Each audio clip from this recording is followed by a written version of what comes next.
નમસ્કાર દર્શક મિત્રો, પાટવી ગુજરાતી ન્યૂઝ ચેનલમાં આપનું હાર્દિક સ્વાગત છે।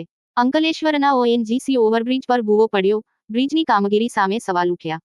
ભરૂચ જિલ્લાના અંકલેશ્વર શહેરથી જીઆઈડીસી વિસ્તારને જોડતા મહત્વના ઓએનજીસી ઓવરબ્રિજ પર પ્રથમ વરસાદમાં જ ભૂવો પડતા બ્રિજની કામગીરી સામે અનેક સવાલો ઊભા થયા છે।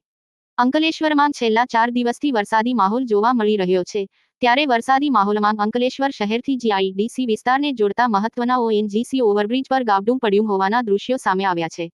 ઓએનજીસી ઓવરબ્રિજને 1.5 વર્ષ માટે સમારકામ અર્થે બંધ રાખવામાં આવ્યો હતો। તાજેતરમાં જ વાહન વ્યવહાર અર્થે શરૂ કરવામાં આવ્યો છે, ત્યારે પ્રથમ ચોમાસામાં જ ઓએનજીસી ઓવરબ્રિજ પર ગાબડું પડતા બ્રિજની કામગીરી સામે અનેક સવાલો ઊભા થયા છે।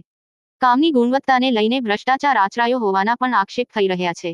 અત્રે ઉલ્લેખનીય છે કે ગતરોજ બ્રિજની પ્રોટેક્શન વોલનું પણ સમારકામ કરવામાં આવ્યું હતું। પ્રોટેક્શન વોલમાં ગાબડું પડતા ચાલુ વરસાદે સમારકામ કરી તંત્ર પોતાની બુદ્ધિનું પ્રદર્શન કરી રહી હોવાની લોકમુખે ચર્ચાઓ થઈ રહી હતી। ભરૂચ રિપોર્ટર માંચ મોહસિન કારા।